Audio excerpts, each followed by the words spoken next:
আপনার শত্রুকে এটা যতক্ষণ চিনতে না পারবেন ততক্ষণ আপনি সঠিকভাবে ইবাদত করতে পারবেন না। আপনি বলতে পারেন হিন্দু আপনার শত্রু, আপনি বলতে পারেন আমেরিকা, ইসরায়েল, ইন্ডিয়া আপনার শত্রু। আল্লাহ সুবহানাহু ওয়া তাআলা কোরআন মাজিদে বলেছেন, ইন্নাশ শাইতানা লাকুম আদুউউম মুবিন, শয়তান তোমাদের সবচেয়ে বড়, সবচেয়ে প্রকাশ্য শত্রু। কি জন্য শয়তান আপনার সবচেয়ে বড়, সবচেয়ে প্রকাশ্য শত্রু? আমি আপনাকে বক্তব্য দিয়ে যতই গরম করি আমেরিকা, ইসরায়েল, ইন্ডিয়ার বিরুদ্ধে, কোথায় কবে দেখা হবে আমেরিকার সাথে, কবে যুদ্ধ করবেন, কবে গন্ডগোল করবেন, কোনো দিন হয়তো আপনার সাথে তার দেখা নাও হতে পারে। তো ওই শত্রু দুর্বল শত্রু, ওই শত্রু কম পাওয়ারফুল শত্রু, যার সাথে আপনার কালে ভদ্রে জীবদ্দশায় কবে দেখা হবে আপনি জানেন না, কিন্তু শয়তানের সাথে আপনার 24 ঘন্টা সাক্ষাৎ হচ্ছে।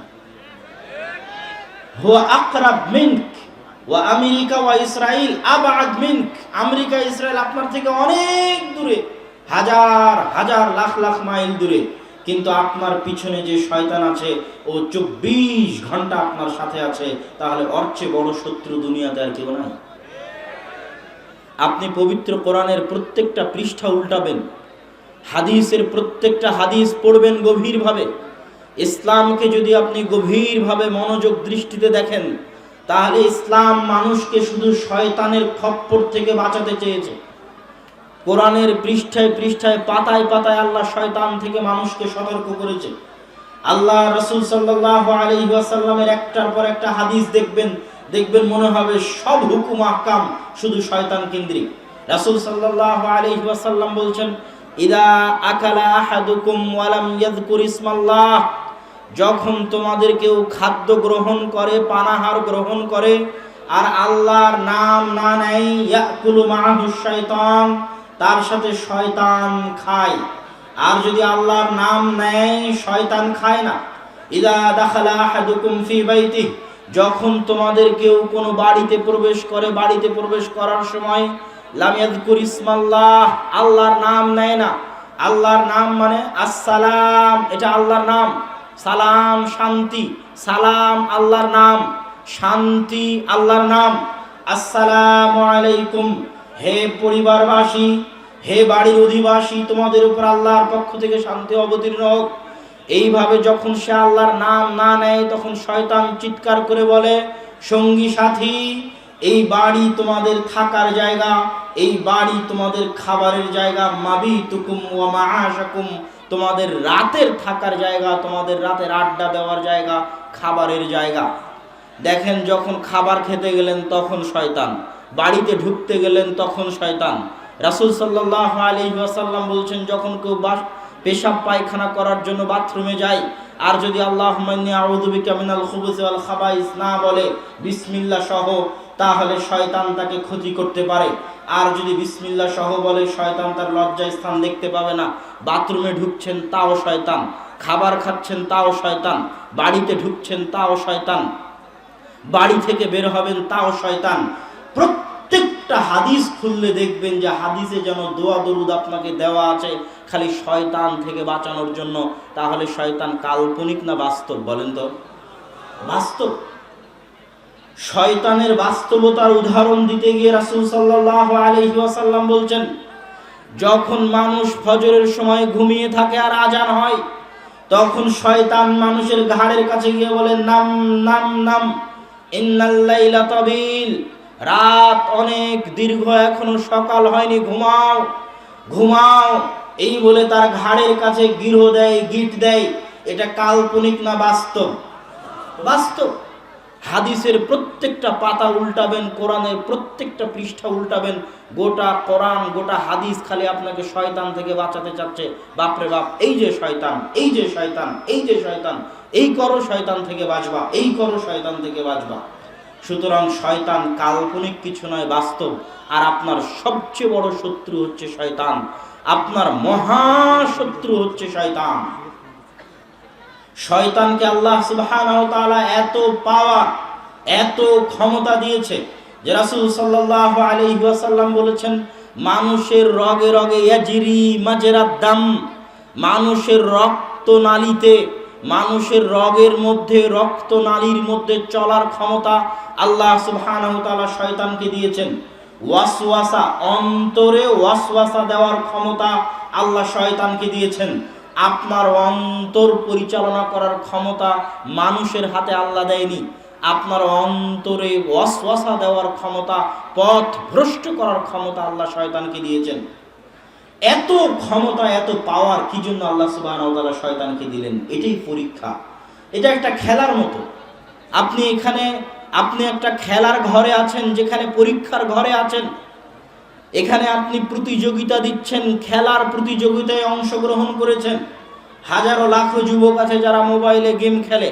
ওরা গেম খেলতে গিয়ে যদি কোনো ভিলেন না থাকে, শত্রু না থাকে, কাকে মারবে, কার বিরুদ্ধে জয়লাভ করবে, কে ওকে সহযোগিতা করবে, কে আর হিরো হবে, ভিলেন আর হিরো না থাকলে ওই খেলা জমে না। আল্লাহ যখন পৃথিবী সৃষ্টি করে মানুষকে পৃথিবীতে পাঠিয়ে দিলেন, এইভাবে আল্লাহ পৃথিবীকে ইনস্টল করেছেন, এইভাবেই সাজিয়েছেন যে মানুষকে পথভ্রষ্ট করার জন্য শয়তান লাগিয়ে দিয়েছেন, আর মানুষকে হেদায়েতের রাস্তায় নিয়ে আসার জন্য নবী রাসূল পাঠিয়েছেন, কোরআন এবং হাদিস পাঠিয়েছেন। এখন মানুষের এটাই খেলা, কতক্ষণ খেলবে মানুষ শয়তানের বিরুদ্ধে লড়াই করে, কিভাবে আল্লাহর রাস্তায় টিকে থাকবে, এটাই মানুষের লড়াই। আর ওই ফুটবল ক্রিকেট খেলার মতো এখানে 90 মিনিট, 1 ঘন্টা, 1.5 ঘন্টা কোনো টাইম টেবিল নাই। পরীক্ষার হলের মতো কোনো 3 ঘন্টা, 3.5 ঘন্টা টাইম টেবিল নাই। কখন কার খেলার সময় শেষ হবে কেউ জানে না। তো এই যে দুনিয়ার মাটিতে আপনি আছেন, এখানে শয়তান হচ্ছে আপনার সবচেয়ে বড় শত্রু। শয়তান এবং ফেরেশতার উপর বিশ্বাস স্থাপন করা ছাড়া আপনি পরিপূর্ণ ইসলাম বুঝতে পারবেন না। বলছিলাম যে এই মজলিসের আদব আছে, নিশ্চিত এই মজলিসে ফেরেশতা বসে আছে, 100% এই মজলিসে ফেরেশতা বসে আছে। এটা কাল্পনিক কোনো কথা না, এটা বাস্তব। এটা বাস্তব। এটা এই জন্য বাস্তব, আল্লাহ সুবহানাহু ওয়া তাআলার সবচেয়ে বড় বাহিনী জুনুদুল্লাহ, সারা পৃথিবী আল্লাহর বাহিনী। তারপরেও আল্লাহর সবচেয়ে শক্তিশালী বাহিনী হচ্ছে ফেরেশতা। সারা পৃথিবী আল্লাহর বাহিনী মানে করোনা ভাইরাসকে আপনি আল্লাহর বাহিনী বলতে পারেন। মাটি আল্লাহর বাহিনী, আসমান আল্লাহর বাহিনী, বৃষ্টি আল্লাহর বাহিনী, সমুদ্র আল্লাহর বাহিনী, বাতাস আল্লাহর বাহিনী, অক্সিজেন আল্লাহর বাহিনী, এগুলো সব আল্লাহর বাহিনী। আল্লাহ যে কোনো সময় যে কোনো একটাকে দিয়ে আপনাকে ধ্বংস করে দিতে পারেন। আপনি এগুলো সব কিছুর নিয়ন্ত্রণের অন্তর্ভুক্ত। ইযা সুলসিলাতিল আরযু সিলসালাহা ওয়া আখরাজাতিল আরযু আসকালাহা ওয়া ক্বালাল ইনসানু ইয়াওমাইযিন মা লাহা। ওই দিন মানুষ চিৎকার করে বলবে যে আজকে জমিনের কি হলো, এই জমিন আজকে কি জন্য আমাদের বিরুদ্ধে কথা বলছে। ইয়াওমাইযিন তুহাদ্দিসু আখবারাহা, জমিন সংবাদ দিচ্ছে, সকল কথা টপ টপ টপ টপ করে বলে দিচ্ছে। জমিনের উপরে মানুষ যা কিছু করেছে, পৃথিবীর সবচেয়ে ভয়ঙ্কর যন্ত্রগুলোর একটা যন্ত্র যে মাটি, যে মাটির উপর আপনি বসে আছেন, সব চুপচাপ সেভ করে রাখতেছে, চুপচাপ হেফাজত করে রাখতেছে। কিয়ামতের মাঠে আপনার বিরুদ্ধে কথা বলবে। আল্লাহর সেনাবাহিনীর একটা বড় বাহিনী হচ্ছে আপনি যে মাটির উপর বসে আছেন, এই মাটি। তো আল্লাহর সেনাবাহিনীর একটা বড় বাহিনী হচ্ছে আল্লাহর ফেরেশতা। আল্লাহ সারা পৃথিবী পরিচালনা করছেন ফেরেশতা দিয়ে। মায়ের পেটে যখন 440 ছিল, তখন ফেরেশতা রূহ নিয়ে এসে আপনার মায়ের পেটে আপনার রূহ দিয়ে গেছে। আপনার এই বডি, এই শরীর পৃথিবীতে তৈরি হয়েছে, রূহ পৃথিবীতে তৈরি হয়নি। রক্ত মাংসের এই দেহ মায়ের পেটে দুনিয়ার ফলমূল খাবার, দুনিয়ার আলো বাতাস, হাওয়া, ভিটামিন নিয়ে তৈরি হয়েছে। কিন্তু ভিতরে যে রূহ আছে, এটা আল্লাহর পক্ষ থেকে পাঠানো, ফেরেশতার মাধ্যমে পাঠানো, ফেরেশতা আল্লাহর বাহিনী। এই রূহ একদিন আল্লাহ নিয়ে যাবে, আবার ওই ফেরেশতা দিয়েই ওইভাবেই ফেরেশতাকে দায়িত্ব দেওয়া আছে। ফেরেশতা রূহ যেমন দিয়ে গেছে, রূহ তেমন নিয়ে যাবে। দুনিয়াতে তৈরি হওয়া এই শরীর দুনিয়াতেই পচে গলে নষ্ট হয়ে শেষ হয়ে যাবে। রূহ এসেছিল, রূহ আবার ফেরেশতা নিয়ে যাবে। বৃষ্টি কোথায় দেওয়া লাগবে, ফেরেশতার দায়িত্ব। কোথায় ঝড় প্রবাহিত করা লাগবে, ফেরেশতার দায়িত্ব। কে কোথায় বিপদে পড়েছে উদ্ধার করা লাগবে, ফেরেশতার দায়িত্ব। কিয়ামতের জন্য সিংহায় ফুৎকার দেওয়া লাগবে, ফেরেশতার দায়িত্ব। সারা পৃথিবীকে আল্লাহ সুবহানাহু ওয়া তাআলা অত্যন্ত সুচারুরূপে টপ লেভেলের ম্যানেজমেন্ট দিয়ে সাজিয়ে রেখেছেন, তার উন্নত মানের সেনাবাহিনী ফেরেশতা দিয়ে। এত বড় একটা প্রোগ্রাম হচ্ছে, এত স্বেচ্ছাসেবক, এত দায়িত্বশীল, আর এই বিশাল পৃথিবী আল্লাহ সুবহানাহু ওয়া তাআলা পরিচালনা করবেন, আর সেখানে ফেরেশতা মণ্ডলী থাকবে না, এটা অসম্ভব। অতএব এই মজলিসে ফেরেশতা উপস্থিত আছে, এটা আপনাকে বাস্তবে বিশ্বাস করতে হবে। কথা মনে হয় আমি বুঝাতে পারি না?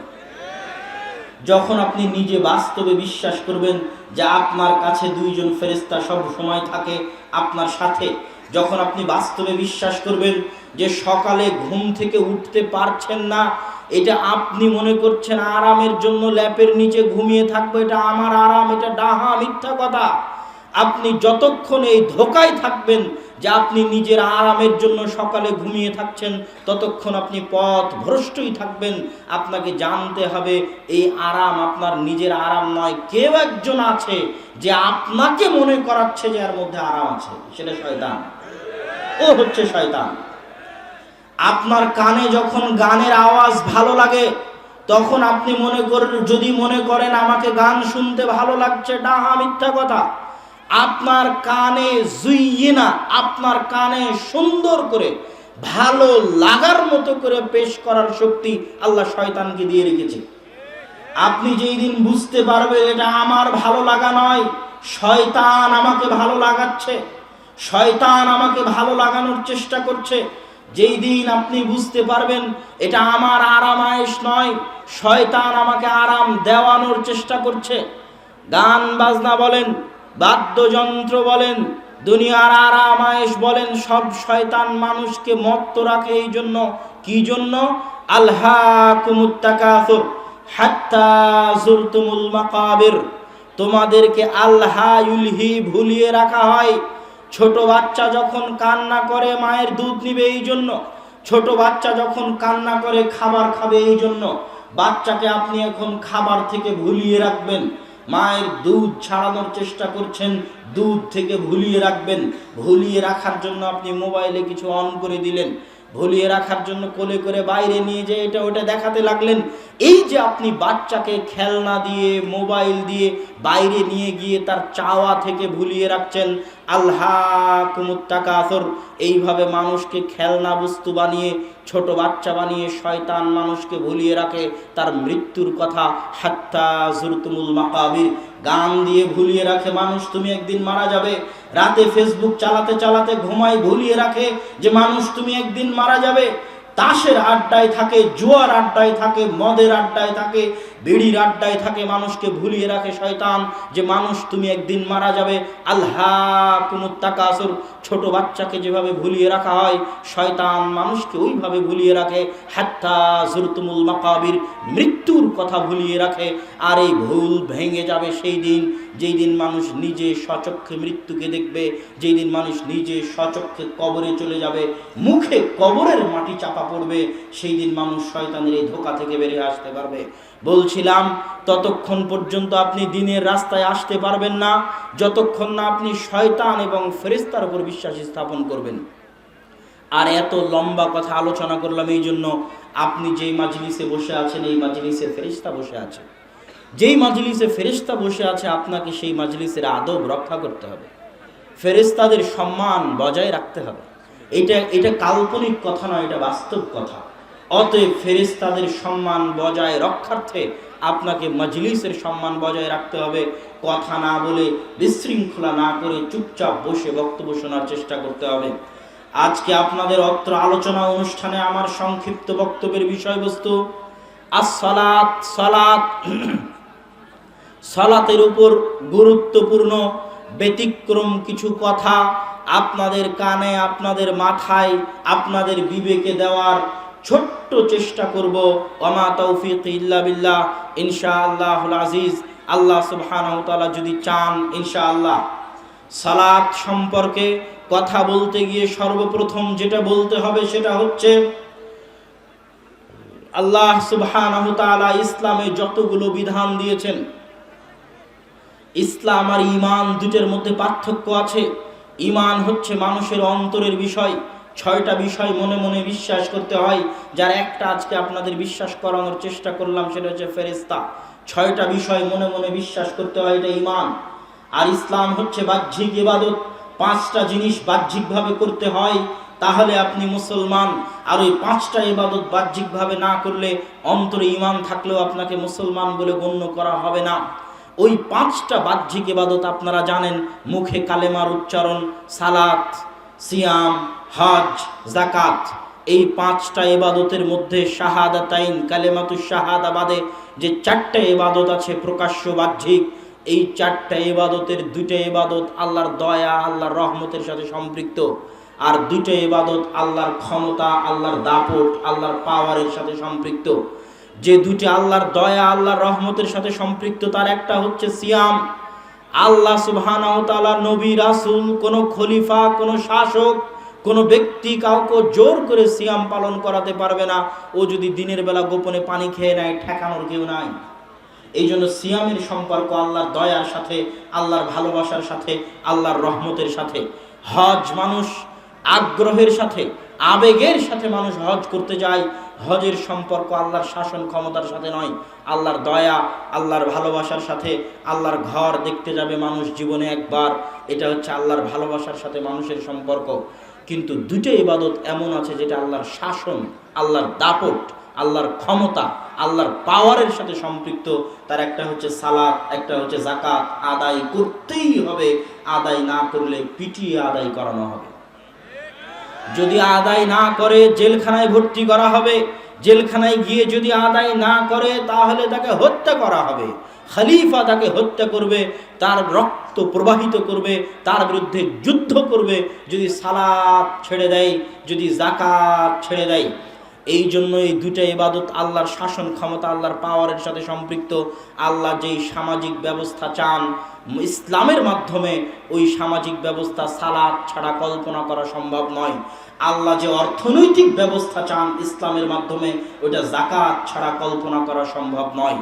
সালাতের বিষয়ে দ্বিতীয় পয়েন্ট, সালাতের বিষয়ে দ্বিতীয় পয়েন্ট হচ্ছে, একটা উদাহরণ দিয়ে আপনাকে বুঝাই। উদাহরণ হচ্ছে, আপনি যখন কোনো স্কুলে আপনার ছেলে মেয়েকে ভর্তি করাতে যাবেন, তো স্কুলের অনেক নিয়ম কানুন থাকে, এটা করা যাবে না, এটা করা যাবে না, এটা করা যাবে না, এটা করা যাবে না। আপনি সব নিয়ম কানুন মেনে নিলেন। যেমন এখন ভারতের স্কুলগুলোতে হিজাব নিষিদ্ধ করার চেষ্টা চলতেছে। ধরেন কোনো মুসলমান মেয়ে যদি হিজাব ছাড়াই ভারতের কোনো স্কুলে প্রবেশ করে, তাহলে একটা নিষেধাজ্ঞা মেনে সে প্রবেশ করলো। আরও ১৭ রকমের নিষেধাজ্ঞা থাকতে পারে স্কুলে। রাজনৈতিক দল করা যাবে না, থাকতে পারে। মোবাইল ব্যবহার করা যাবে না, থাকতে পারে। তো মোবাইল ব্যবহার করলেন না, রাজনৈতিক দল করলেন না, যত নিষেধাজ্ঞা আছে সব নিষেধাজ্ঞা মেনে নিয়ে এবার স্কুলে ঢুকলেন। ঢুকে যদি আপনি স্কুলে গিয়ে বসে থাকেন, ঘুম পাড়েন, তাহলে ওই নিষেধাজ্ঞা মানার কোনো দাম আছে? ওই স্কুলে আপনি ভর্তি হয়েছেন, তার মূল কাজ হচ্ছে ক্লাস করা। বাকি যে নিষেধাজ্ঞাগুলো আছে, এই নিষেধাজ্ঞাগুলো সিস্টেম পরিচালনার জন্য, আপনাকে কন্ট্রোলে রাখার জন্য, আপনাকে একটা সিস্টেমের মধ্যে রাখার জন্য। আপনি ইসলামে আসছেন, ইসলাম গ্রহণ করেছেন, ইসলামে সুদ হারাম, সুদ খেলেন না। ইসলামে ঘুষ হারাম, ঘুষ খেলেন না। ইসলামে বিড়ি, সিগারেট, তামাক, জর্দা, গুল খাওয়া হারাম, খেলেন না। ইসলামে জুয়া খেলা, মদ খাওয়া হারাম, খেলেন না। জেনা, চুরি করা, ডাকাতি করা হারাম, করলেন না।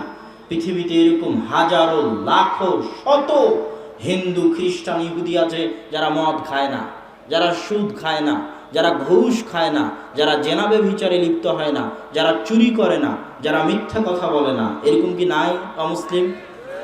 অসংখ্য, অগণিত আছে। ওই অমুসলিমকে ইসলামের সব নিষেধাজ্ঞা মানে একজন হিন্দু। ইসলামের এমন কোনো নিষেধাজ্ঞা নাই যেটা সে মানে না। ওকে আপনি কি করার জন্য ইসলাম গ্রহণ করতে বলবেন? কি করতে ও ইসলাম গ্রহণ করবে? ও তো ইসলাম গ্রহণ না করেই ইসলামের যত নিষেধাজ্ঞা আছে সব নিষেধাজ্ঞা মানছে। কেন তাকে আপনি ইসলাম গ্রহণ করতে বলবেন? ওই হিন্দু আর আপনার মধ্যে পার্থক্য তৈরি করার মতো আপনি কিছুই বের করতে পারবেন না গোটা ইসলামে। যে একজন হিন্দু যে ঘুষ খায় না, সুদ খায় না, চুরি করে না, ডাকাতি করে না, জেনা করে না, মদ খায় না, বিড়ি খায় না, আর আপনি একজন মুসলমান, আপনিও চুরি করেন না, জেনা করেন না, ডাকাতি করেন না, আপনার মধ্যে আর ওই হিন্দুর মধ্যে পার্থক্য তৈরি করতে পারে এরকম কিছু খুঁজে দিতে পারবেন না সালাত ব্যতীত। কি ব্যতীত? সালাত ব্যতীত। হজ গরিবের উপর ফরজ নয়। গরিব হিন্দুকে আপনি কি জন্য মুসলমান হতে বলবেন? হজ করার জন্য, আর উপর তো হজ ফরজই নয়। আপনি একজন গরিব হিন্দুকে মুসলমান হতে বলবেন কেন? যাকাত দেওয়ার জন্য, আর উপর তো যাকাত ফরজই নয়। কিসের জন্য মুসলমান হবে? ঘুম পেড়ে ওই রমজান মাসে 1 মাস সিয়াম পালন করবে, এই জন্য মুসলমান হবে? আপনি এমন কোনো কাজ দিতে পারবেন না যে কাজ দিয়ে আপনি বলবেন এই কাজটা করার জন্য মুসলমান হয়েছে। কোন কাজ ব্যতীত বলেন তো? সালাত ব্যতীত। এই জন্য রাসূল সাল্লাল্লাহু আলাইহি ওয়াসাল্লাম বলেছেন, একজন মুশরিক আর একজন মুমিনের মধ্যে পার্থক্য সৃষ্টিকারী কি? সালাত। একজন মুমিন আর একজন মুশরিকের মধ্যে পার্থক্য সৃষ্টিকারী হচ্ছে সালাত। ইসলাম মানেই সালাত। ইসলাম মানেই সালাত। মুসলমান হয়েছেন মানে একটা কাজ করতেই মুসলমান হয়েছেন, সেটা হচ্ছে সালাত আদায় করা। যদি সালাত আদায় না করেন তাহলে আপনার মধ্যে আর ওই হিন্দুর মধ্যে কোনো পার্থক্য নাই। আপনার মুসলমান থাকা আর না থাকা দুটোই সমান। আর একটা কথা মনে রাখবেন, আল্লাহ সুবহানাহু ওয়া তাআলার নিষেধ অমান্য করার চাইতে আল্লাহর আদেশ অমান্য করা মহাপাপ। আল্লাহ সুবহানাহু ওয়া তাআলার নিষেধ লঙ্ঘন করার চাইতে আল্লাহ সুবহানাহু ওয়া তাআলার আদেশ লঙ্ঘন করা মহাপাপ। আল্লাহ সুবহানাহু ওয়া তাআলার নিষেধ অমান্য করার চাইতে আল্লাহ সুবহানাহু ওয়া তাআলার আদেশ লঙ্ঘন করা মহাপাপ। আল্লাহর নিষেধ হচ্ছে সুদ খাওয়া হারাম, আল্লাহর আদেশ হচ্ছে সালাত আদায় করতেই হবে। সুদ খাওয়ার চাইতে বড় গুনাহ সালাত ছেড়ে দেওয়ার গুনাহ।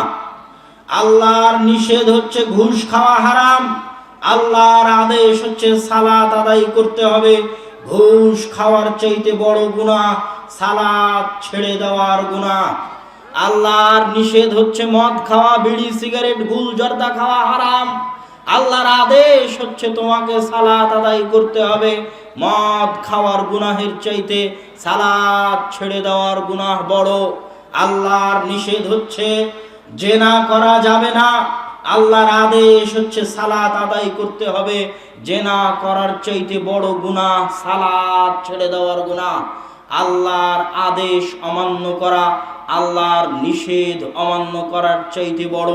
আপনি চোর হন, বাটপার হন, ডাকাত হন, ঘুষখোর হন, সুদখোর হন, বিড়িখোর হন, জুয়াখোর হন, মদখোর হন, যত বড় পাপী হন না কেন আপনাকে সালাত আদায় করতেই হবে। কেউ কোনোদিন কারো পাপকে ছোট করে সালাত থেকে বিরত রাখতে পারবে না। কাউকে পাপের খোঁটা দিয়ে সালাত থেকে বিরত থাকা যাবে না। হ্যাঁ, এই কথা ঠিক যে রাসূল সাল্লাল্লাহু আলাইহি ওয়াসাল্লাম বলেছেন, কেউ যদি একবার নেশাদার দ্রব্য পান করে তার 40 ইয়াওমান 40 দিনের ইবাদত আল্লাহর দরবারে কবুল হয় না। হ্যাঁ, এই কথা ঠিক যে রাসূল সাল্লাল্লাহু আলাইহি ওয়াসাল্লাম বলেছেন, লা ইয়াদখুলুল জান্নাতা জাসাদুন গুযিয়া বিল হারাম। ওই শরীর জান্নাতে প্রবেশ করতে পারবে না যেই শরীর হারাম দিয়ে তৈরি হয়েছে। হ্যাঁ, এই কথা ঠিক যে রাসূল সাল্লাল্লাহু আলাইহি ওয়াসাল্লাম বলেছেন যে মানুষ যখন হাত তুলে দোয়া করে তখন আল্লাহ বলেন, মাতআমুহু হারামুন ওয়া মাশরাবুহু হারামুন ওয়া মালবাসুহু হারামুন ইন্নাল্লাহা তাইয়্যিব লা ইয়াকবালু ইল্লা তাইয়্যিব। ওই যে ব্যক্তি দোয়া করছে ওর খাদ্যদ্রব্য হারাম, ওর গায়ের জামা হারাম টাকায় কিনা, মালবাসুহু হারামুন মাতআমুহু হারামুন ওয়া মাশরাবুহু হারামুন, ও যা পান করে ওইটা হারাম। আল্লাহ পবিত্র, আল্লাহ অপবিত্র জিনিস গ্রহণ করেন না। এগুলো সব হাদিস ঠিক। তার মানে এই নয় যে বিড়ি খেয়েছে ও 40 দিন আর সালাত আদায় করবে না। তার মানে এই নয় যে সুদের টাকায় জীবন চালাই ওকে আর সালাত আদায় করা লাগবে না, এই জন্য যে সালাত তো আল্লাহর দরবারে কবুল হবে না, এই কথা নয়। কি জন্য এই কথা নয়? এই জন্য এই কথা নয় এ কথা ঠিক, যদি বিড়িখোর সালাত আদায় করে সালাতের নেকি পাবে না। সালাতের বিশাল অগণিত অসংখ্য ফজিলত আছে, সে অগণিত অসংখ্য বিশাল ফজিলত থেকে বঞ্চিত হবে সালাত কবুল না হওয়ার কারণে। কিন্তু সালাত ছেড়ে দিলে যে মহা গুনাহ হতো, যেই গুনাহ সুদ খাওয়ার চাইতে বড় গুনাহ, যেই গুনাহ ঘুষ খাওয়ার চাইতে বড় গুনাহ, যেই গুনাহ মদ খাওয়ার চাইতে বড় গুনাহ, যেই গুনাহ জেনা করার চাইতে বড় গুনাহ, সালাত ছেড়ে দিলে যেই গুনাহ হতো ওই গুনাহ থেকে সে বেঁচে যাবে। আর যদি আমি মনে হয় বুঝাতে পারিনি আপনাদেরকে, আর যদি সালাত আদায় করে তাহলে ওই গুনাহ থেকে বেঁচে গেল। গুনাহ শুধু একটা থাকলো, সেটা হচ্ছে ও যে গুনাহের কাজে আছে সেই গুনাহের কাজ। আর যদি সালাত আদায় না করে তাহলে ওর গুনাহ ডবল, এক বিড়ি খাওয়ার গুনাহ আর এক নামাজ না পড়ার গুনাহ, এক সুদ খাওয়ার গুনাহ আর এক সালাত ছেড়ে দেওয়ার গুনাহ, এক ঘুষ খাওয়ার গুনাহ আর এক সালাত ছেড়ে দেওয়ার গুনাহ। অতএব হে মুসলিম ভাই, হে মুসলিম বোন, আপনাকে বলছি, আপনি যদি বিড়িখোর হন, বিড়ি এখনই খাওয়া শেষ করলেন, সালাতের সময় হয়েছে, বিড়ি খাওয়ার অজুহাতে আপনি সালাত ছাড়তে পাবেন না, সালাত আদায় করতেই হবে। আপনি যদি ঘুষখোর হন, সুদখোর হন, এখনই টেবিলের নিচ দিয়ে লাখ টাকা কোটি টাকা সুদ ঘুষ নিয়েছেন, এই অজুহাতে আপনি সালাত ছাড়তে পাবেন না, সালাত আপনাকে আদায় করতেই হবে।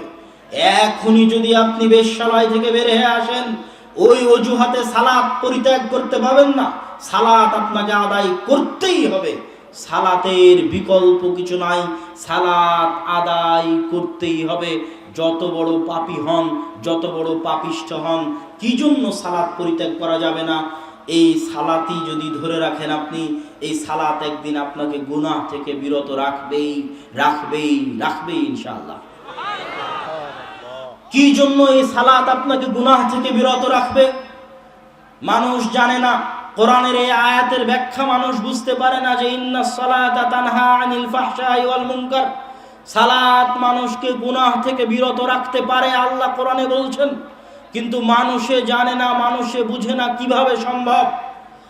দেখেন, পৃথিবীতে যত মানুষ গুনাহ করে, সব মানুষ গুনাহ করে অন্তরকে কন্ট্রোল না করতে পারার কারণে, অন্তরকে নিয়ন্ত্রণ করতে না পারার কারণে মানুষ গুনাহে লিপ্ত হয়। জিব্রাইলকে যখন আল্লাহ বলেছেন যাও জাহান্নাম দেখে আসো, হুজিবাতিল নারো বিশাহাওয়াত, আল্লাহ জাহান্নামকে ঘিরে দিয়েছেন মানুষের মনের চাহিদা দিয়ে, মনের চাওয়া, মনের পাওয়া, মনের আকাঙ্ক্ষা, মনের স্বাদ, মনের ইচ্ছা দিয়ে আল্লাহ জাহান্নামকে ঘিরে দিয়েছেন। এই জন্য মনকে কন্ট্রোল করতে না পারার কারণেই মানুষ গুনাহ করে। গুনাহ থেকে বাঁচতে হলে আগে মনকে কন্ট্রোল করার প্রশিক্ষণ নিতে হবে, কিভাবে মনকে কন্ট্রোল করা যায়। আর কোনো কাজ না করে কোনোদিন কোনো কিছুকে কন্ট্রোল করা যায় না। কিছু কাজ চাপিয়ে দিলে ও প্রশিক্ষিত হয়। যার উপরই যে কাজ চাপিয়ে দিবেন ওর প্রশিক্ষণ শুরু হয়ে গেছে, কাজ করতে করতেই ও ট্রেনিং নিয়ে ফেলে কিভাবে ও কোন জিনিসকে কেমনে কন্ট্রোল করবে। আর যদি কাজ চাপিয়ে না দেন ও কোনোদিন প্রশিক্ষিত হতে পারবে না। আপনার অন্তরকে যদি আপনি কন্ট্রোল করতে চান, গুনাহ থেকে বাঁচাতে চান, যে গুনাহ করতে চান না, আপনি গুনাহ থেকে বাঁচতে চান, পৃথিবীর যে কোনো গুনাহ থেকে বাঁচতে চান, তাহলে আগে আপনার অন্তরকে কন্ট্রোল করা শিখতে হবে। আর অন্তরের উপর কন্ট্রোল ক্ষমতা প্রতিষ্ঠা করার পৃথিবীতে সালাতের চাইতে বড় কোনো মাধ্যম নাই। 5 ওয়াক্ত সালাত মসজিদে জামাতে উপস্থিত হওয়া পৃথিবীর বুকে সবচেয়ে বড় চ্যালেঞ্জ। 5 ওয়াক্ত সালাত জামাতে মসজিদে উপস্থিত হওয়া পৃথিবীর বুকে মনের বিরুদ্ধে সবচেয়ে বড় চ্যালেঞ্জ। 5 ওয়াক্ত সালাতে জামাতে উপস্থিত হওয়া আসমানের নিচে জমিনের উপরে মনের বিরুদ্ধে লড়াই করে 5 ওয়াক্ত সালাতে মসজিদে উপস্থিত হওয়া পৃথিবীতে সবচেয়ে বড় চ্যালেঞ্জ। আর এই চ্যালেঞ্জ যে একবার গ্রহণ করতে পারে, ওর আত্মা ধীরে ধীরে ট্রেন আপ হয়, কিভাবে ও মনকে কন্ট্রোল করতে পারবে। একবার যদি 5 ওয়াক্ত সালাত নিয়মিত মসজিদে আদায় করার অভ্যাসই বানিয়ে ফেলে নিজের আত্মাকে, ওই আত্মা গুনাহ থেকে বিরত থাকা এমনি শিখে যাবে। যত মানুষ দেখবেন গুনাহে লিপ্ত, এরা কেউ নিয়মিত 5 ওয়াক্ত সালাত জামাতে আদায় করতে পারে না। এই জন্যই তার অন্তরের উপর তার কন্ট্রোল ক্ষমতা প্রতিষ্ঠা হয় না, কেননা তার অন্তর তার নিয়ন্ত্রণের বাইরে। আপনি যদি অন্তরকে কন্ট্রোল করতে চান, প্রথম ফার্স্ট পদক্ষেপ হচ্ছে 5 ওয়াক্ত সালাত মনের বিরুদ্ধে লড়াই করে মসজিদে উপস্থিত হয়ে আদায় করতে হবে। তাহলে আপনার অন্তর প্রশিক্ষিত হবে, অন্তরকে আপনি কন্ট্রোল করা শিখে যেতে পারবেন। রাসূল সাল্লাল্লাহু আলাইহি ওয়াসাল্লাম এমনি বলেননি, কেউ যদি 40 দিন টানা 40 দিন 5 ওয়াক্ত সালাত তাকবীরে তাহরিমার সাথে উপস্থিত হয়ে আদায় করে, আল্লাহু আকবার বলে যে সালাত শুরু হয়, এই তাকবীরে তাহরিমার প্রথম তাকবীর মিস না দিয়ে টানা 40 দিন 5 ওয়াক্ত সালাত মসজিদে তাকবীরে তাহরিমার সাথে আদায় করে, ও জাহান্নাম থেকে মুক্ত। এত বড় ফজিলত তো আল্লাহ রাসূল এমনি ঘোষণা করেনি, কালকে থেকে শুরু করেন, কয়দিন পারেন। অনেক বড় কঠিন চ্যালেঞ্জ যে আপনি টানা 40 দিন 5 ওয়াক্ত সালাত জামাতের সাথে তাকবীরে তাহরিমা মিস না দিয়ে আদায় করবেন। অনেক বড় কঠিন চ্যালেঞ্জ, অন্তরের জন্য সবচেয়ে বড় প্রশিক্ষণ। কেউ যদি একবার 40 দিন টানা আদায় করে ফেলে, ওর অন্তরের একটা প্রশিক্ষণ কোর্স কমপ্লিট হয়ে যাবে এবং অটোমেটিক ও জাহান্নাম থেকে মুক্ত হয়ে যাবে। ওর অন্তর প্রশিক্ষিত হয়ে যাবে গুনাহ থেকে বিরত থাকার জন্য। অন্তরকে নিজের কন্ট্রোলে নিয়ে চলে আসবে। অন্তর মুতাআউযিদ বিইবাদাতিল্লাহ, আল্লাহর ইবাদতে অভ্যস্ত হয়ে যাবে। অন্তরের উপর কন্ট্রোল ক্ষমতা প্রতিষ্ঠার শেষ স্তর, লাস্ট স্টেপ, টপ লেভেলের স্টেপ, সালাতুর রাজুলি ফি জাওফিল লাইল ওয়ান নাসু নিয়াম। মানুষ যখন রাতে ঘুমিয়ে থাকে, রাতের শেষ অংশে আল্লাহ যখন নিচের আসমানে নেমে আসেন, তখন তাহাজ্জুদের সালাত আদায়ে অভ্যাসী হওয়া, এটা অন্তরের উপর কন্ট্রোল ক্ষমতা প্রতিষ্ঠার শেষ স্তর। আল্লাহ সুবহানাহু ওয়া তাআলা আল্লাহর রাসূলকে বলেছিলেন যে ফাতাহাজ্জাত বিহি নাফিলা, আপনাকে অনেক বড় দায়িত্ব দিচ্ছি, এই দায়িত্ব প্রতিষ্ঠা করার জন্য, ভালোভাবে পালন করার জন্য অন্তরের উপর যেই পরিমাণ কন্ট্রোল ক্ষমতা প্রয়োজন, আপনার আত্মাকে তো জমজমের পানি দিয়ে সিনা চাক করে ধুয়ে পরিষ্কার করে পুনরায় সেলাই করে দেওয়া আছে। তারপরও অন্তরকে প্রশিক্ষিত রাখার জন্য যেই কাজটা আপনাকে করতেই হবে, সেটা হচ্ছে রাতে তাহাজ্জুদের সালাত আপনাকে আদায় করতে হবে। আসা ইয়াবাসাকা রাব্বুকা মাকামান মাহমুদা, আপনি যদি রাতে নিয়মিত তাহাজ্জুদের সালাত আদায় করেন, হে মুহাম্মদ সাল্লাল্লাহু আলাইহি ওয়াসাল্লাম, তাহলে কিয়ামতের মাঠে আল্লাহ আপনাকে সবচেয়ে সম্মানিত করবেন, মাকামান মাহমুদ দিবেন। আল্লাহু আকবার। তাহলে আপনি আপনার অন্তরের উপর যদি কন্ট্রোল ক্ষমতা প্রতিষ্ঠা করতে চান, তার শেষ স্তর হচ্ছে রাতে তাহাজ্জুদের সালাত নিয়মিত আদায় করা। যে একবার 5 ওয়াক্ত সালাত নিয়মিত আদায়ে অভ্যাসী হয়ে গেল, রাতে তাহাজ্জুদ সালাত নিয়মিত আদায়ে অভ্যাসী হয়ে গেল, ও অটোমেটিকই অন্য গুনাহ থেকে বিরত থাকা শুরু করে দিবে। অটোমেটিক। ইন্নাস সালাতা তানহা আনিল ফাহশাই ওয়াল মুনকার, সালাত আপনাকে গুনাহ থেকে বিরত রাখবে। আর যদি সালাত ছেড়ে দেন গুনাহের অজুহাতে, বিড়ি খাই তাই সালাত আদায় করব না, সুদ খাই তাই সালাত আদায় করব না, ঘুষ খাই তাই সালাত আদায় করব না, মাআযাল্লাহ, আপনার হেদায়েতের সব রাস্তা বন্ধ হয়ে যাবে। আপনার হেদায়েতের কোনো রাস্তা আর খোলা থাকবে না। সালাত ছাড়বেন না। সালাত আপনাকে একদিন হেদায়েতের রাস্তায় নিয়ে যাবেই যাবে ইনশাআল্লাহ। সালাত একদিন আপনাকে অন্ধকার থেকে আলোর পথে নিয়ে যাবে ইনশাআল্লাহ। যত কিছুই হোক, সালাত পরিত্যাগ করবেন না। সম্মানিত উপস্থিতি, সালাত এত গুরুত্বপূর্ণ, এত জরুরি একটি ইবাদত। সালাতের বিষয়ে তৃতীয় গুরুত্বপূর্ণ পয়েন্ট হচ্ছে, ইসলামে যত ইবাদত আছে, সব ইবাদতের যত শর্ত দেওয়া আছে, ওই শর্তগুলো যদি মিস হয়, ইবাদতও মিস। ইবাদতের আর দরকার নাই, শর্ত নাই, ইবাদত নাই, শর্ত নাই, ইবাদত নাই। যাকাত আদায়ের শর্ত নিসাব পরিমাণ সম্পদের মালিক হওয়া, নিসাব পরিমাণ সম্পদের মালিক হতে পারেনি, যাকাত নাই। হজ আদায়ের জন্য শর্ত হচ্ছে সম্ভাবনা থাকতে হবে, মান ইসতাতা ইলাইহি সাবিলা, হজ করতে যাওয়া পর্যন্ত শারীরিক সক্ষমতা, অর্থনৈতিক সক্ষমতা থাকতে হবে। শারীরিক সক্ষমতা নাই, অর্থনৈতিক সক্ষমতা নাই, হজ মওকুফ, হজ আদায় করা লাগবে না। সিয়াম পালনের জন্য শরীর সুস্থ থাকা লাগবে, শরীর অসুস্থ, সিয়াম পালন করা লাগবে না। যদি আপনি চিরস্থায়ী অসুস্থ হন, আপনার পক্ষ থেকে ফিদিয়া দিয়ে দিবেন, আপনাকে সিয়াম আদায় করা লাগতেছে না। কিন্তু সালাতের ক্ষেত্রে এরকম কোনো বদল পাবেন না।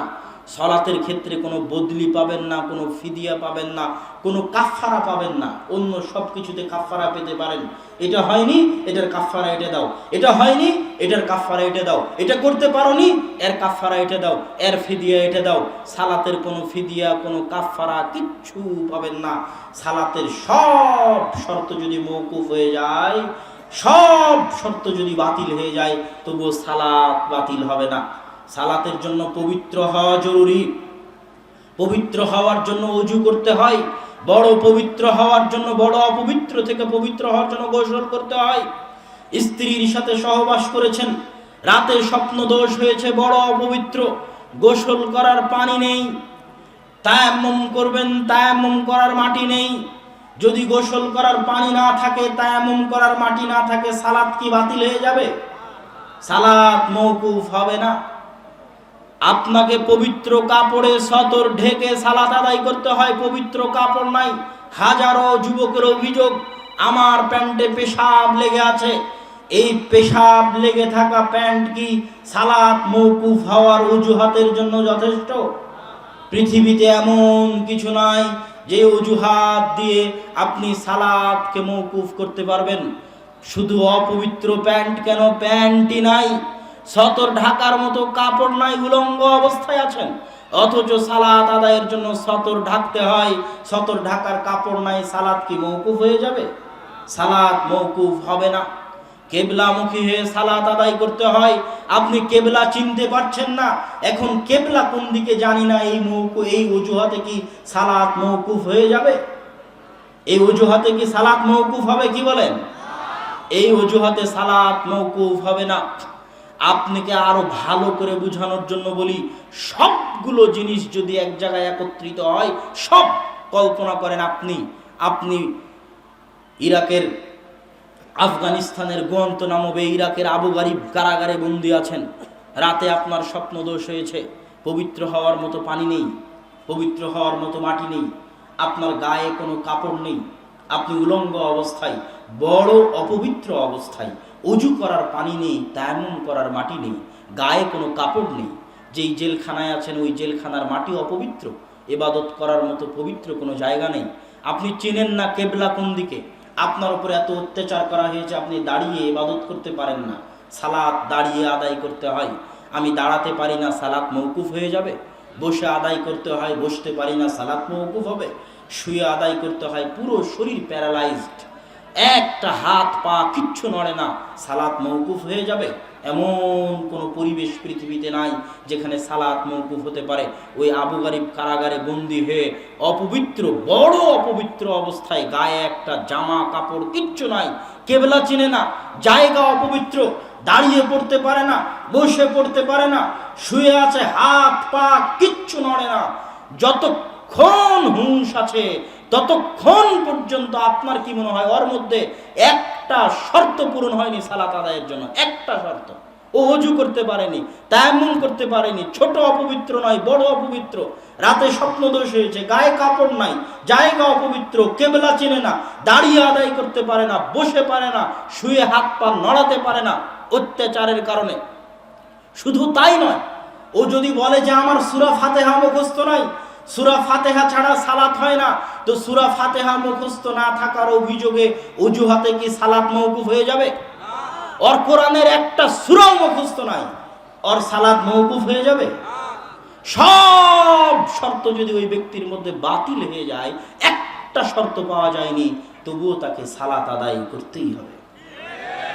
আল্লাহু আকবার। সালাত এত জরুরি, এত গুরুত্বপূর্ণ ইবাদত। সালাত আদায়ের মূল রহস্য আপনাকে দিয়ে সিজদা করানো, আপনাকে দিয়ে রুকু করানো, আপনাকে পবিত্র হওয়ানো, আপনাকে জামা কাপড় পরানো, আপনাকে কিবলামুখী হওয়ানো, আপনাকে মসজিদে নিয়ে যাওয়া, আপনাকে পায়ে পা মিলানো, জামাতে উপস্থিত করা, এগুলো সব হচ্ছে অপশনাল লক্ষ্য উদ্দেশ্য। মেইন লক্ষ্য উদ্দেশ্য হচ্ছে ওয়া আকিমিস সালাতা লিযিকরি, হে দুনিয়ার মানুষ, তোমরা সালাত প্রতিষ্ঠা করো আমাকে স্মরণ করার জন্য। আর আল্লাহকে স্মরণ করতে, মনে করতে বুদ্ধি থাকাই যথেষ্ট। কথা মনে বুঝাতে পারি? আল্লাহ সুবহানাহু ওয়া তাআলাকে স্মরণ করতে কিবলামুখী হওয়া জরুরি নয়। আল্লাহ সুবহানাহু ওয়া তাআলাকে স্মরণ করতে ওযু করা জরুরি নয়, আল্লাহ সুবহানাহু ওয়া তাআলাকে স্মরণ করতে তায়াম্মুম করা জরুরি নয়, আল্লাহ সুবহানাহু ওয়া তাআলাকে স্মরণ করতে রুকু করা জরুরি নয়, আল্লাহ সুবহানাহু ওয়া তাআলাকে স্মরণ করতে সিজদা করা জরুরি নয়, আল্লাহ সুবহানাহু ওয়া তাআলাকে স্মরণ করতে গায়ে কাপড় থাকা জরুরি নয়, আল্লাহ সুবহানাহু ওয়া তাআলাকে স্মরণ করতে গায়ে পবিত্র কাপড় থাকা জরুরি নয়। পৃথিবীর যে কোনো অবস্থায় যতক্ষণ আপনার বুদ্ধি আছে, যতক্ষণ আপনার বিবেক আছে, ততক্ষণ আপনাকে আল্লাহ সুবহানাহু ওয়া তাআলাকে স্মরণ করতেই হবে। আপনি স্মরণ করতে বাধ্য, আপনাকে এত বেশি স্মরণ করতে বাধ্য যে আল্লাহ চাইতেন আপনি যেন দিনে রাতে 50 বার স্মরণ করেন। ওমা খালাকতুল জিন্না ওয়াল ইনসা ইল্লা লিয়াবুদুন, আমি মানুষকে সৃষ্টি করেছি আমার ইবাদতের জন্য, আর ইবাদতের সবচেয়ে বড় অংশ হচ্ছে সালাত। তথা আল্লাহ যদি বলতেন, আমরা যদি বুঝি যে আমি মানুষকে সৃষ্টি করেছি সালাত আদায় করার জন্য, ভুল হবে না। মানুষকে সৃষ্টি করা হয়েছে যেন সে সালাত আদায় করে বললে ভুল হবে না। যদিও ইবাদতের আরো অংশ আছে। আল্লাহর দাসত্ব মানে 24 ঘন্টা দাসত্ব। আল্লাহর দাসত্ব মানে শুধু মসজিদের মধ্যে নয়, আল্লাহর দাসত্ব মানে শুধু সালাতে নয়। ইয়াবুদুন মানে ইবাদত করলে মানুষ ভুল বুঝে যে ইবাদত মানে মনে হয় শুধু সালাত, অথচ ইয়াবুদুন শব্দের মূল মাদ্দা হচ্ছে আব্দুন, আইন বা দাল। আব্দুন মানে গোলাম, বান্দা, দাস। ইয়াবুদুন মানে গোলামি করে, বন্দিগি করে, দাসত্ব করে। আর দাসত্ব শুধু মসজিদে নয়, জন্ম থেকে মৃত্যু পর্যন্ত, মাথার চাঁদি থেকে পায়ের পাতা পর্যন্ত, সকাল থেকে সন্ধ্যা পর্যন্ত 24 ঘন্টা আল্লাহর দাসত্ব করার নাম দাসত্ব।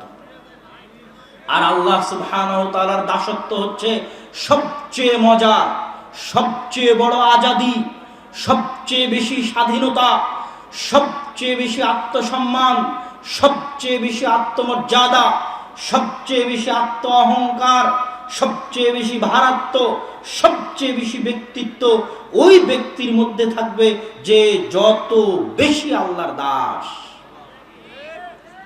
আর যে যত কম আল্লাহর দাস ও তত অন্য কিছুর দাস। যে যত কম আল্লাহর দাস ও তত অন্য কিছুর দাস। দেখবেন কেউ ফ্রি ফায়ার পাবজি গেমের দাস, দেখবেন কেউ মদ জুয়ার দাস গোলাম, দেখবেন কেউ নারীর দাস, দেখবেন কেউ আইপিএল বিপিএল এর জুয়ার দাস। অসংখ্য দাস, সব এরা হচ্ছে মিন ইবাদিশ শায়াতিন, শয়তানের দাস। দিন শেষে শয়তানের গোলামি করে। আর সবচেয়ে স্বাধীন, সবচেয়ে আজাদ যে পৃথিবীর, এগুলো সব দাসত্বের শৃঙ্খলকে, ক্ষমতার দাসত্ব। মানুষ ক্ষমতার দাসত্ব বরণ করে। যেমন আবু বকর রাদিয়াল্লাহু তাআলা আনহু কোনো সময় ক্ষমতার দাসত্ব বরণ করেননি। এই শিক্ষা আল্লাহ রাসূল তাকে দিয়ে গেছেন। তিনি এই শিক্ষায় আল্লাহ রাসূলের কাছে পেয়েছেন যে আমি 100তে 100 আল্লাহর দাসত্ব করব। আল্লাহর 100তে 100 দাসত্ব করতে গিয়ে যদি ক্ষমতা যা থাক তাতে আমার কোনো পরোয়া নাই। আল্লাহর 100তে 100 দাসত্ব করতে গিয়ে আমার ক্ষমতা, টাকা পয়সা, ধন দৌলত থাক যাক তাতে আমার কোনো পরোয়া নেই। উনি যদি একটু কম্প্রোমাইজ করতেন তাহলে উনি 100তে 100 আল্লাহর দাস থাকতে পারতেন না। উনি দুনিয়াকে ভয় পেয়ে যেতেন, ক্ষমতাকে ভয় পেয়ে যেতেন, ক্ষমতার গোলাম হয়ে যেতেন। বলেন কি আপনি, যারা যাকাত দিচ্ছেন এদের বিরুদ্ধে যুদ্ধ করবেন, এরা সব তো কালেমায়ে শাহাদা পড়ে মুসলমান হয়েছে। ক্ষমতা চলে যেতে পারে। ক্ষমতার ভয়ে একটু ভিতরে ঢোকা মানে ক্ষমতার দাস হয়ে যাওয়া। আপনি পৃথিবীর যত মানুষ আছে সব মানুষ দেখবেন কোনো না কোনো কিছুর দাসত্ব বরণ করে আছে। আর এগুলো সব দাসত্বের শৃঙ্খলা ভঙ্গ করে, সব দাসত্বের জিঞ্জিরকে চূর্ণ বিচূর্ণ করে যে 100তে 100 আল্লাহর গোলাম, আল্লাহর দাস ও পারমাণবিক বমের চেয়েও শক্তিশালী। ও হচ্ছে ইব্রাহিম আলাইহিস সালাতু ওয়াস সালামের মতো উঁচু আত্মমর্যাদা সম্পন্ন। পৃথিবীতে এমন কেউ নাই যে তাকে কিনে নিতে পারে। পৃথিবীতে এমন কেউ নাই যে তাকে টাকার বিনিময়ে ক্রয় করে নিতে পারে, কেউ নাই। এই জন্য বলছিলাম আল্লাহ সুবহানাহু ওয়া তাআলার দাসত্বের সবচেয়ে বড় মাপকাঠি হচ্ছে সালাত। সালাত দিয়ে আল্লাহকে স্মরণ করতে বলা হয়েছে। সালাতের এই মূল রহস্য আল্লাহকে স্মরণ করা। এই আল্লাহ সুবহানাহু ওয়া তাআলাকে স্মরণ করাটা আল্লাহ এত বেশি চান, এত বেশি চান, এত বেশি চান যে মানুষ আল্লাহকে স্মরণ করুক। এই স্মরণ করাটা আল্লাহ সুবহানাহু ওয়া তাআলা এত বেশি চান, এত বেশি চান যে তার নবী রাসূলদের পর্যন্ত আল্লাহ সুবহানাহু ওয়া তাআলা নবী সম্পর্ক আছে, যোগাযোগ আছে, তারপরেও আল্লাহ সুবহানাহু ওয়া তাআলা নবীদের ক্ষেত্রে বলছেন স্মরণ করার কথা। ইউনূস আলাইহিস সালাতু ওয়াস সালামের কথা বলতে গিয়ে আল্লাহ সুবহানাহু ওয়া তাআলা পবিত্র কোরআন মাজিদে বলছেন, ইউনূস আলাইহিস সালাতু ওয়াস সালাম যখন মাছের পেটে, তখন তিনি বলছেন লা ইলাহা ইল্লা আনতা সুবহানাকা ইন্নী কুনতু মিনাজ জালিমিন। এবার আল্লাহ ওই ঘটনা কোরআনে নকল করে বলছেন লাউলা ইউসাব্বিহ, যদি ইউনূস মাছের পেটে আমাকে স্মরণ না করত। আল্লাহর নবী, আল্লাহ জানেন আল্লাহর নবী মাছের পেটে আছে, আল্লাহ কি জানেন না? ওয়া আলিমুম বিযাতিস সুদূর, মানুষের অন্তরের খবর উনি জানেন। সারা পৃথিবীতে যা কিছু হচ্ছে উনি দেখছেন, আল্লাহ নিজে দেখছেন তার নবী মাছের পেটে, তারপরও আল্লাহ অপেক্ষা করছেন তার নবী তাকে স্মরণ করে কিনা। আল্লাহু আকবার। এবার আল্লাহ কোরআনে বলছেন আমার নবী যদি আমাকে স্মরণ না করত, আমার নবী হওয়ার পরেও আমি আমার নবীকে কিয়ামত পর্যন্ত মাছের পেটেই রেখে দিতাম। আল্লাহু আকবার। তাহলে স্মরণ করা, যে মানুষ আল্লাহকে স্মরণ করবে, এটা আল্লাহ কত কঠিন আকারে, কত বেশি আকারে, কত গুরুত্ব দিয়ে আল্লাহ সুবহানাহু ওয়া তাআলা চান। মুসা আলাইহিস সালাতু ওয়াস সালামকে আল্লাহ বলছেন মুসা ইযহাব ইলা ফিরআউন, যাও ফিরআউনের নিকটে দাওয়াত দাও দ্বীনের। মুসা আলাইহিস সালাতু ওয়াস সালাম তার যত অজুহাত ছিল সব অজুহাত আল্লাহর সামনে পেশ করলেন। আল্লাহ, আমার মুখের কথা ঠিক নাই, জিহ্বা পুড়ে গেছে, ফিরআউন অনেক শক্তিশালী, আমাকে পরামর্শ দেওয়ার কেউ নাই, জাআলনি ওয়াজিরা, আমার ভাইকে আমার পরামর্শদাতা করে দিন, আমার জিহ্বা ঠিক করে দিন। আল্লাহ বললেন পড়ো, রব্বি ইশরাহ লি সাদরি ওয়া ইয়াসসির লি আমরি ওয়াহলুল উকদাতাম মিন লিসানি ইয়াফকাহু কওলি। পড়ো। আল্লাহ জিহ্বা ঠিক করে দিলেন, লাঠি দিলেন মুজিজা হিসেবে, বগলের থেকে হাত বের করলে হাত জলজল করে, ভাইকে দিলেন নবী করে পরামর্শদাতা হিসেবে, সব দিয়ে দিলেন। দিয়ে দেওয়ার পরে এবার আল্লাহ বলছেন মুসা আলাইহিস সালাতু ওয়াস সালাম সব মুজিজা, সব দাবি পূরণ হওয়ার পর যদি মুসা আলাইহিস সালাম মনে করে যে মুই কি হনুরে, এখন তো আর আমার কাছেই সব কিছু, আমি এখন যা ইচ্ছা তাই করব, আল্লাহ সুবহানাহু ওয়া তাআলাকে এখন না ডাকলেও চলতে পারে। তখন আল্লাহ সুবহানাহু ওয়া তাআলা মুসা আলাইহিস সালামকে সতর্ক করে দিচ্ছেন, ওয়ালা তানিয়া ফি যিকরি, তোমাদেরকে সব দাবি পূরণ করে দিলাম, কিন্তু শোনো, তোমরা দুইজন মিলে আমাকে ডাকতে, আমাকে স্মরণ করতে ভুলিও না। আচ্ছা, আল্লাহর কি তার নবীর সাথে যোগাযোগ নাই? আল্লাহর কি তার নবীর সাথে কথা হয় না? মুসা কালিমুল্লাহ, আল্লাহ মুসা আলাইহিস সালাতু ওয়াস সালামের সাথে কথা বলেছেন দূর পাহাড়ে, তারপরেও আল্লাহ চাচ্ছেন যে মুসা চাক, মুসা বলুক। আরো একটা উদাহরণ দিই আপনাকে। যখন মুসা আলাইহিস সালাতু ওয়াস সালাম বললেন, হে আল্লাহ, আমার জিহ্বায় সমস্যা। আচ্ছা, আল্লাহ তো কুন ফায়াকুন, হও, সাথে সাথে হয়ে যায়। এটা আল্লাহ কোরআনে বলেননি, হও বললেই হয়ে যায়, এটা আল্লাহর আদেশ। আল্লাহ সুবহানাহু ওয়া তাআলা সাথে সাথে কুন বলে মুসা আলাইহিস সালাতু ওয়াস সালামের জিহ্বা ঠিক করতে পারতেন না? পারতেন না? পারতেন। তারপরেও আল্লাহ ঘুরিয়ে মুসা আলাইহিস সালামকে বলছেন, ঠিক আছে, আমি তোমার জিহ্বা ঠিক করে দিব, তুমি চাও, বলো রব্বি ইশরাহ লি সাদরি ওয়া ইয়াসসির লি আমরি ওয়াহলুল উকদাতাম মিন লিসানি ইয়াফকাহু কওলি। তুমি চাও মুসা, তুমি আমার কাছে চাও, তাহলে আমি তোমাকে ঠিক করে দিব। আল্লাহু আকবার। তাহলে আল্লাহ কি পরিমাণে চান যে তার বান্দারা আল্লাহ সুবহানাহু ওয়া তাআলাকে স্মরণ করুক, তার বান্দারা আল্লাহ সুবহানাহু ওয়া তাআলাকে ডাকুক, এটা আল্লাহ সুবহানাহু ওয়া তাআলা কি পরিমাণে চান। এটা যদি আমি আপনাকে বুঝাতে না পারি তাহলে এটা আমার ব্যর্থতা। কিন্তু পবিত্র কোরআন এবং হাদিস বুঝে সালাতের যেটা মূল রহস্য, সেটা হচ্ছে মানুষ বাধ্য, ওই মানুষ আল্লাহর বান্দা রূপে গণ্য হতে পারে না, ওই মানুষের সাথে আল্লাহর সম্পর্ক থাকতে পারে না যে দিনে রাতে 24 ঘন্টার মধ্যে অন্তত পক্ষে, নিম্ন পক্ষে দিনে রাতে 5 বার আল্লাহকে স্মরণ করতে পারে না। ওয়াল ইয়াজ বিল্লাহ। ওই ইতিম, ওর চাইতে বড় ইতিম পৃথিবীতে কেউ নাই। যার বাপ মারা গেছে ও অত বড় ইতিম নয়, যত বড় ইতিম ও যার সাথে আল্লাহর সম্পর্ক নাই। জিজ্ঞেস করেন ইসআল নাফসাক, আপনার আত্মাকে জিজ্ঞেস করেন আপনার আত্মার সাথে আল্লাহর সম্পর্ক আছে কিনা, আপনার রুহের সাথে আল্লাহর যোগাযোগ আছে কিনা, আল্লাহকে স্মরণ করেন কিনা, আল্লাহকে ডাকেন কিনা। ইসআল নাফসাক, নিজের আত্মাকে জিজ্ঞেস করুন। আপনার চাইতে বড় ইতিম পৃথিবীতে কেউ নাই যার সাথে আল্লাহর যোগাযোগ নাই, আল্লাহর সম্পর্ক নাই। যে বাপ মারা গেছে তার চেয়ে বড় ইতিম কোন ভাগাড়ে পড়ে মারা যাবে আল্লাহ সুবহানাহু ওয়া তাআলা পরোয়া করবেন না, অথচ তিনি নি'মাল মাওলা নি'মান নাসির, উত্তম অভিভাবক, তার চেয়ে উত্তম অভিভাবক কেউ নাই।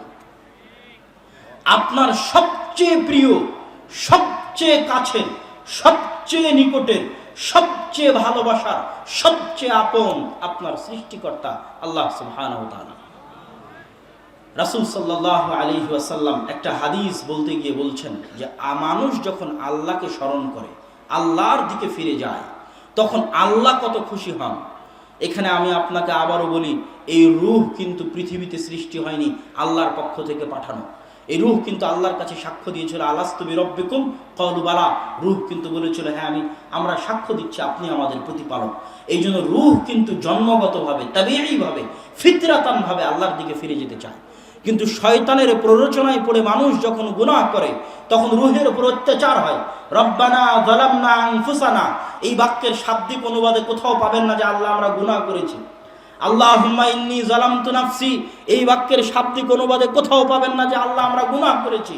আপনি যখনই সাথে নয়, ফেসবুকের সাথে নয়, ইউটিউব টুইটারের সাথে নয়, আজকে তো আমরা ঘুমাতে ঘুমাতে মোবাইল চালাই, ঘুম থেকে উঠে আবার মোবাইল হাতে নিই, তাহলে কখন আপনি বুঝতে পারবেন যে আপনার আত্মা অত্যাচারিত? কখন আপনি বুঝতে পারবেন যে আপনার আত্মা প্রশান্ত আত্মা নয়, ছটপট করছে, ভিতর থেকে কাঁদছে? আপনি তো আত্মাকে সময় দেন না। আপনি নির্জনে সময় দিলেই দেখবেন আপনার আত্মা ঝরঝর করে চোখের পানি ফেলে দিচ্ছে। হুয়া ইউরিদু আন ইয়ারজি'a ইলা রাব্বিহি, আপনার আত্মা চায় আল্লাহর দিকে ফিরে যেতে। আলা বিযিক্রিল্লাহি তাতমাইন্নুল কুলুব, শোনো দুনিয়ার মানুষ, আলা বিযিক্রিল্লাহ, শোনো দুনিয়ার মানুষ, আলা বিযিক্রিল্লাহি তাতমাইন্নুল কুলুব। আল্লাহর স্মরণে পৃথিবীর আত্মাগুলো প্রশান্ত হয়। আল্লাহর স্মরণে পৃথিবীর আত্মাগুলো প্রশান্ত হয়। আল্লাহর স্মরণে পৃথিবীর আত্মাগুলো প্রশান্ত হয়। আপনি আল্লাহ সুবহানাহু ওয়া তাআলাকে নির্জনে স্মরণ করেন, আপনার আত্মা চোখের পানি ছেড়ে দিয়ে বলবে, এতদিন আপনি আত্মার উপর অত্যাচার করেছেন, আপনি আত্মার উপর জুলুম করেছেন, আল্লাহর স্মরণেও প্রশান্ত হচ্ছে। অতএব সম্মানিত উপস্থিতি, আপনার সাথে না নিজের আত্মাকে জিজ্ঞেস করে দেখুন আপনার সাথে আল্লাহর সম্পর্ক আছে কিনা। আপনার সাথে আল্লাহর সম্পর্ক থাকলে আপনার আত্মা যেমন প্রশান্ত হয়, আল্লাহ সুবহানাহু ওয়া তাআলা তেমন খুশি হন।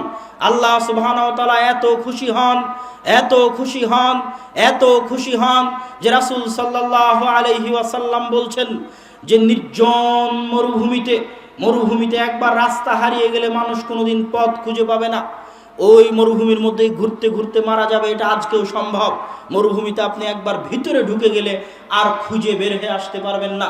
নির্জন মরুভূমিতে যখন কোনো ব্যক্তি তার বাহন উটকে হারিয়ে ফেলে, উট মরুভূমির রাস্তা চিনে যখন সে তার বাহন উটকে হারিয়ে ফেলে, তখন সে জেনে নেয় নিশ্চিত তার মৃত্যু। সে জেনে নেয় যে সে নিশ্চিত মৃত্যুবরণ করবে। ধরেন ওই উদাহরণ যদি আপনার বুঝে না আসে, আমি উদাহরণ দেওয়ার জন্য বলছি। ক্যান্সার রোগীরা নিশ্চিত জানে তারা মারা যাবে, জানে না? আমরাও জানি নিশ্চিত মারা যাব, কিন্তু আমাদের আর তাদের মধ্যে পার্থক্য আছে। তারা নিশ্চিত জানে যে ও আর 6 মাস বাঁচবে, ও নিশ্চিত জানে যে ও মাত্র আর 1 বছর বাঁচবে। এর মধ্যেও মারা যেতে পারে, কিন্তু 1 বছরের বেশি বাঁচার সম্ভাবনা নাই, 6 মাসের বেশি বাঁচার সম্ভাবনা নাই। ও নিশ্চিত জানে মারা যাবে। লাস্ট 4th স্টেপ, চতুর্থ স্টেপে অবস্থান করছে ওর ক্যান্সার, গোটা শরীর ছড়িয়ে পড়েছে, ও মারা যাবে, নিশ্চিত জানে মারা যাবে। তো ওই ব্যক্তি যেমন নিশ্চিত জানে মরুভূমিতে হারিয়ে যাওয়া ব্যক্তি মারা যাবে, এখন হুট করে ঘুম থেকে উঠে দেখছে তার উট ফিরে এসেছে। ওই ক্যান্সার থেকে একটা ব্যক্তি হুট করে দেখছে সকালবেলা ওর শরীরে কোনো ক্যান্সারই নাই। হতে পারে না? পারে না? বলেন তো। পারে। তো এই ব্যক্তি একদম মৃত্যুর মুখ থেকে ফিরে যখন খুশি হয়, তখন খুশির আতিশয্যে ভুল বকে, খুশির আনন্দে আত্মহারা হয়ে ভুল বকে বলে, আল্লাহ আপনি আমার বান্দা, আমি আপনার রব। ভুলে আনন্দের আত্মহারায় ভুলে কথা বলে। এবার রাসূল সাল্লাল্লাহু আলাইহি ওয়াসাল্লাম বলছেন, নিশ্চিত মৃত্যু থেকে ফিরে আসা এই ব্যক্তি মৃত্যু থেকে বাঁচার কারণে যতটা আনন্দিত, কোনো বান্দা যখন আল্লাহর দিকে ফিরে যায় তখন আল্লাহ তার চেয়ে বেশি আনন্দিত হন। আল্লাহ সুবহানাহু ওয়া তাআলা আপনার অপেক্ষায় আছে। আল্লাহ সুবহানাহু ওয়া তাআলা আপনাকে সবচেয়ে বেশি ভালোবাসে।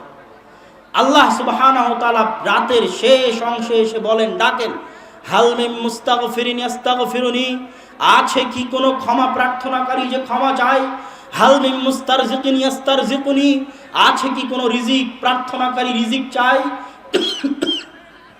আছে কি কোনো দোয়াকারী যে আল্লাহ সুবহানাহু ওয়া তাআলাকে ডাকে?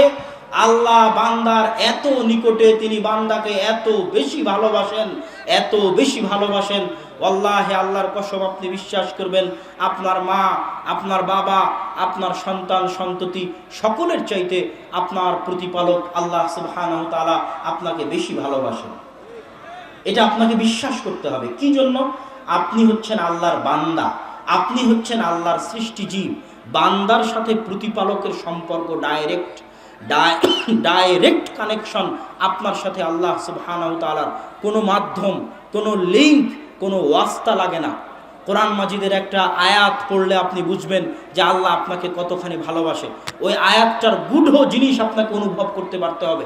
ওই আয়াতে বলছে, হে আল্লাহ, ইন তুআযিবুহুম, আপনি যদি আযাব দেন, শাস্তি দেন, ফাইন্নাকা আনতাল আজিজুল হাকীম, আপনি তো মহা পরাক্রমশালী, মহা প্রজ্ঞাময়, শাস্তি দিলে কে ঠেকাবে? পৃথিবীতে এমন কেউ নাই যে ঠেকাতে পারে। সারা পৃথিবীকে একসাথে ধূলিসাৎ করে দিলেও কেউ ঠেকানোর নেই। আর যদি আপনি শাস্তি দিতে চান, আপনি যদি ক্ষমা করতে চান, তাহলে পৃথিবীতে এমন কেউ নাই যে আপনাকে ঠেকাতে পারে ক্ষমা করা থেকে। আল্লাহ যদি বলেন আমি ফেরাউনকে ক্ষমা করে দিব, এমন কি কেউ আছে যে আল্লাহকে ঠেকাতে পারবে ফেরাউনকে ক্ষমা করা থেকে? কেউ পারবে না। আল্লাহ সুবহানাহু ওয়া তাআলা যদি কাউকে ক্ষমা করতে চায়, কেউ ঠেকাতে পারবে না। কিন্তু আল্লাহ যদি শাস্তি দেয়, তখন কোরআনের আয়াতে বলা আছে, হে আল্লাহ, আপনি যদি শাস্তি দেন, আপনি আপনার বান্দাকেই শাস্তি দিবেন। কাকে শাস্তি দিবে? আল্লাহ। আল্লাহ সুবহানাহু ওয়া তাআলা তার বান্দাকেই শাস্তি দিবে। হে আল্লাহ, আপনি যদি শাস্তি দেন, তাহলে বান্দাকেই শাস্তি দিবেন। আর যদি ক্ষমা করেন, তাহলে কেউ ঠেকানোর নাই, বাধা দেওয়ার নাই যে আপনাকে বাধা দিবে। সম্মানিত উপস্থিতি, সালাতের বিষয়ে গুরুত্বপূর্ণ জরুরি আলোচনা করছিলাম, যার তৃতীয় পয়েন্ট শেষ করে এবার সালাতের চতুর্থ পয়েন্টে প্রবেশ করতেছি। সালাত আদায় করার বিষয়ের চতুর্থ পয়েন্ট হচ্ছে আসমানের নিচে জমিনের উপরে আল্লাহর নিকটে দোয়া করার, দোয়া চাওয়ার সবচেয়ে বড় মাধ্যম হচ্ছে সালাত। আসমানের নিচে জমিনের উপরে আল্লাহর নিকটে দোয়া চাওয়ার, দোয়া প্রার্থনা করার সবচেয়ে বড় মাধ্যম হচ্ছে সালাত। দেখেন, রাসূল সাল্লাল্লাহু আলাইহি ওয়াসাল্লাম যখন তিনি দেখলেন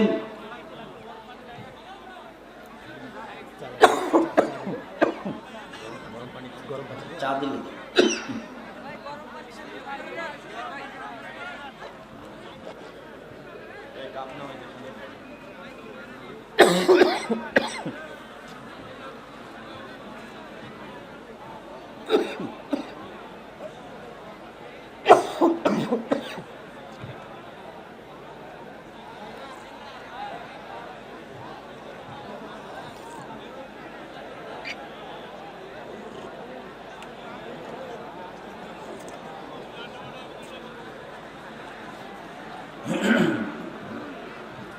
সম্মানিত উপস্থিতি, সালাতের আলোচনার শেষের দিকে চলে এসেছি। আসমানের নিচে জমিনের উপরে আল্লাহর নিকটে দোয়া করার সবচেয়ে বড় মাধ্যম হচ্ছে সালাত। রাসূল সাল্লাল্লাহু আলাইহি ওয়াসাল্লামের যখন বৃষ্টি চাওয়ার দরকার হলো, আল্লাহ রাসূল সাহাবীদেরকে নিয়ে একত্রিত হয়ে হাত তুলে দোয়া করে আল্লাহ দরবারে বৃষ্টি চাইতে পারতেন। রাসূল সাল্লাল্লাহু আলাইহি ওয়াসাল্লাম সাহাবীদেরকে নিয়ে একসাথে একত্রিত হয়ে হাত তুলে দোয়া করে বৃষ্টি চাইতে পারতেন। আল্লাহ রাসূল তা না করে সাহাবীদের নিয়ে চলে গেলেন মাঠে গিয়ে সালাত কায়েম করলেন বৃষ্টি চাওয়ার জন্য। আল্লাহর কাছে বৃষ্টি চাওয়ার জন্য সালাত কায়েম করলেন। আল্লাহর কাছে বৃষ্টি চাওয়ার জন্য সালাত কায়েম করলেন। সূর্যগ্রহণ, চন্দ্রগ্রহণ বিপদ। একজন সাহাবী বলছে, আমি দেখি সূর্যগ্রহণ, আমি ভাবলাম দেখি বিপদ থেকে বাঁচতে আল্লাহ রাসূল কি করেন। আল্লাহ রাসূলের বিপদ থেকে বাঁচার জন্য সাহাবীদের নিয়ে একসাথে হাত তুলে দোয়া করতে পারতেন আল্লাহর দরবারে। সাহাবী বলছেন, আমি দৌড়াতে দৌড়াতে মসজিদে নববীতে গিয়ে দেখি আল্লাহ রাসূল সালাত শুরু করে দিয়েছেন। চন্দ্রগ্রহণের বিপদ থেকে বাঁচার জন্য আল্লাহ রাসূল সালাত কায়েম করলেন। সূর্যগ্রহণের বিপদ থেকে বাঁচার জন্য আল্লাহ রাসূল সালাত কায়েম করলেন। একজন মৃত ব্যক্তি মারা গেছে, তার জন্য ক্ষমা চাইতে হবে। ইসলাম কোনো পাগল ধর্ম নয় যে আপনি মারা যাবেন আর আপনার দোয়া করার ব্যবস্থা থাকবে না। আল্লাহ রাসূল ওই মৃত ব্যক্তিকে কবরে মাটি দিয়ে সাহাবীদের নিয়ে একসাথে হাত তুলে দোয়া করতে পারতেন। আল্লাহ রাসূল ওই মৃত ব্যক্তির জন্য দোয়া করার জন্য, ওই মৃত ব্যক্তির জন্য দোয়া করার জন্য সালাত কায়েম করলেন, সালাতুল জানাজা। ওই মৃত ব্যক্তির জন্য দোয়া করবেন তাই সালাত কায়েম করলেন, সালাতুল জানাজা। ওই মৃত ব্যক্তির জন্য দোয়া করবেন তাই সালাত কায়েম করলেন, সালাতুল জানাজা। জাকারিয়া আলাইহিস সালাতু ওয়াস সালাম মেহরাবে প্রবেশ করছেন। কুল্লামা দাখালা আলাইহা জাকারিয়াল মিহরাব ওয়াজাদা ইনদাহা রিজকা। যখনই জাকারিয়া মারিয়ামের নিকটে যান, দেখেন অসময়ের ফল। তখন তিনি বললেন, ইয়া মারিয়াম আন্না লাকি হাযা। মারিয়াম, অসময়ের ফল কোথায় থেকে? মারিয়াম বললেন, হিয়া মিন ইনদিল্লাহ। অসময়ের ফল আল্লাহর পক্ষ থেকে এসেছে। ইন্নাল্লাহা ইয়ারযুকু মান ইয়াশা বিগাইরি হিসাব। আল্লাহ যাকে চান তাকে বেহিসাব রিজিক দিতে পারেন। হুনালিকা দাআ জাকারিয়া রাব্বাহ। জাকারিয়ার অন্তরে ইচ্ছা জাগলো, এই রকম যদি নেককার কল্যাণকর একটা সন্তান আমার থাকতো। জাকারিয়া বয়স্ক, বয়োবৃদ্ধ, মাথার চুল পেকে গেছে, মুখের দাড়ি পেকে গেছে, স্ত্রী বন্ধে, কিন্তু মনে সাধ জেগেছে সন্তানের। আল্লাহর কাছে সন্তান চাওয়ার জন্য জাকারিয়া সালাতে দাঁড়িয়ে গেলেন। আল্লাহর কাছে সন্তান চাওয়ার জন্য জাকারিয়া সালাতে দাঁড়িয়ে গেলেন। আল্লাহর কাছে সন্তান চাওয়ার জন্য জাকারিয়া সালাতে দাঁড়িয়ে গেলেন। ইব্রাহিম আলাইহিস সালাতু ওয়াস সালামের প্রথম স্ত্রী সারা। ইব্রাহিম আলাইহিস সালাতু ওয়াস সালাম ইরাক থেকে হিজরত করে ফিলিস্তিনে এসেছেন। বাপ থাকে ইরাকে, ইরাক থেকে হিজরত করে ফিলিস্তিনে এসেছেন। দুর্ভিক্ষের কারণে খাদ্য সংগ্রহের উদ্দেশ্যে ফিলিস্তিন থেকে মিশর যাচ্ছেন, সাথে স্ত্রী। জালেম বাদশা সুন্দরী স্ত্রী দেখলে, সুন্দরী নারী দেখলে তাদের উপর অত্যাচার করে। ইব্রাহিম আলাইহিস সালাতু ওয়াস সালাম দুইজন স্বামী স্ত্রী পরিচয় না দিয়ে ভাই বোন পরিচয় দিয়ে বাঁচার চেষ্টা করলেন, শেষ রক্ষা হলো না। সারা আলাইহিস সালাতু ওয়াস সালামকে জালেম বাদশার দরবারে উপস্থিত করা হলো।